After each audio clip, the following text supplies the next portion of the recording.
Hey guys, so if you didn't know this already, I'm taking a gap year this year and my girlfriend is going up to Berkeley for college. As anybody who's gone through this process of separation knows, as both couples and as individuals, you're faced with a set of really tough questions that you have to answer for yourself.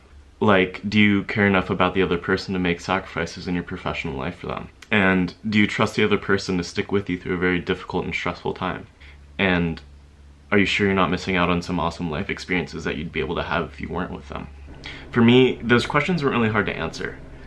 My girlfriend is an amazing person and I have absolutely no issue with saying that I want to be able to share my life with her. For me, there's really only one question that I've had to grapple with a lot, and that's, do you love and respect that other person enough to let them grow into somebody without you? Pretty much starting from the time that she got waitlisted by UCLA in mid-March, our relationship started shifting away from that madly in love type of high school relationship that we'd been able to enjoy for a year. The timer that signaled the end of our relationship as we knew it was set for August. She detached and I doubled down. Our relationship deteriorated in a stealthy way. Like, the affection that was there for so long just kind of evaporated. We knew we loved each other as a matter of fact, but it was getting kind of hard to feel it. She left for Berkeley in August, but she left emotionally in July. We tried to normalize the whole thing. We tried to make it so it was like she was just on a business trip every week. She promised that she'd be back almost every weekend to spend time with me and her family. We'd Snapchat and we'd text and we'd FaceTime every day like we had for the past 500. It almost felt normal, but of course it wasn't. She was under a tremendous amount of pressure. She knew I wanted to be with her. She knew that she was missing out on watching her siblings grow up. She had to worry about her job, and she had to adjust to living in a new place with like an insane academic challenge. The first weekend she came back, it all fell apart. She told me how she felt.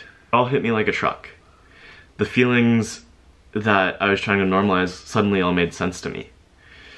I realized that I wasn't okay, and I realized that the way that we were doing things was completely unhealthy and completely unsustainable. We talked and we realized that we had to give each other space, almost to the point where we didn't interact at all. It was the scariest and most painful thing that I've ever had to do. I realized that if I ever wanted to have that girl's love again, I'd have to put myself through an emotional test like nothing I've ever done before. So I deleted her off Snapchat, and I texted her one last time to let her know that I loved her and I'd always be there for her. And then I plunged into silence. See, love is physically addictive. I was an addict as much as you can be addicted to anything. Drugs, adrenaline, video games.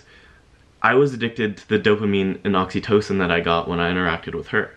For a few days, I literally went through withdrawal. I couldn't eat. It was hard for me to breathe. I felt anxious and depressed. That weekend was the hardest few days of my life. I felt like I'd lost my person. I lost the person that I loved the most and cared the most about in the world. Ironically, a day after she left, I flew up to San Francisco for a modeling job that I got. A week ago, I was so excited to be up there with her. I imagined us getting dinner and being able to talk about all the cool things we'd done that week, but the whole time I was up there, I didn't talk to her once, and she was just an hour away. So, I feel like the moral of this story is that healthy relationships are really, really, really, really hard.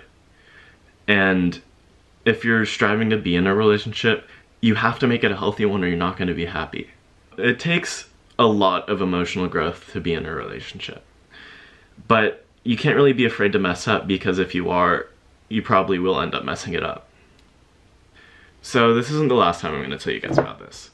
This is an ongoing thing for me, and it's really difficult, and it's going to take a lot of emotional growth. But being able to vent to the camera and to you guys feels really good. It is letting me get out of my head, and it's something that I really appreciate. So I guess thank you for listening. And if you're going through something similar, I'd really like to know, because it just feels good to know that you're not alone. I might also be posting a narration of an ongoing poem that I've been writing about this. I debated whether or not I'm going to post it, and I still am, but I feel like it's really authentic, and if it helps one person, then it'd be worth it. So, thanks for watching, guys, and I'll see you later.